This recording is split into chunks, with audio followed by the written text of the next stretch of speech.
Ok, je suis prêt, on peut y aller.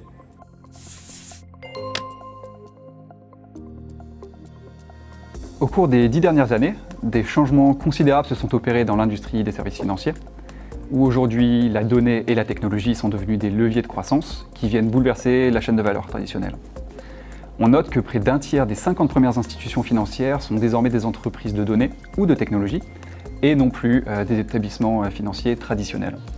Donc dans cette optique, les institutions financières restructurent leur portefeuille d'activité en procédant à quelques arbitrages au sein même de leur chaîne de valeur, avec l'idée de proposer de nouvelles gammes de services tout en réduisant leurs coûts.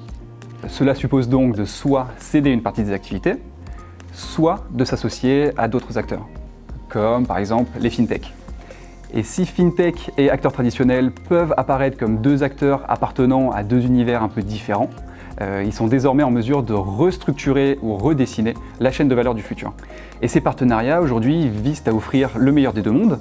D'une part, l'aspect innovant et ergonomique offert par les fintechs, d'autre part, la stabilité et le savoir-faire inhérents aux acteurs traditionnels. Si les fintechs nouent dès aujourd'hui des partenariats, les acteurs traditionnels sont encore un peu hésitants. De mon point de vue, il existe aujourd'hui 3 scénarios possibles quant à la place des fintechs dans la chaîne de valeur. Le premier scénario consiste en une mutualisation des offres de services offertes par les fintechs, c'est-à-dire qu'en se regroupant et en acquérant une taille critique et stratégique, elles seraient en mesure de concurrencer directement les institutions financières. Mais toutefois, une question subsiste, seront-elles vraiment en mesure de répondre à l'ensemble des besoins couverts actuellement par les acteurs et les établissements traditionnels? Dans notre second scénario, on peut imaginer que les acteurs traditionnels développent ces nouvelles offres de services en interne, c'est-à-dire en capitalisant sur l'intrapreneuriat, avec le risque d'être toujours confronté à cette inertie qui peut parfois régner au sein des grands groupes. Et le troisième et dernier scénario consisterait à multiplier les stratégies de rachat des fintechs par les banques et ou favoriser et encourager ces partenariats.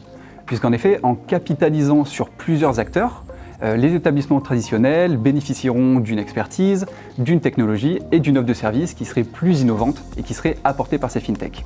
Donc je suis convaincu qu'aucune organisation ne peut aujourd'hui faire l'impasse sur la modernisation de ses opérations et sur l'intégration de ces nouvelles technologies. Puisque aujourd'hui, capitaliser sur le savoir-faire des fintechs, c'est actuellement l'une des options les plus prometteuses dans la création d'un nouvel écosystème qui serait centré sur le client et où la chaîne et la distribution de la valeur seraient partagées entre plusieurs acteurs.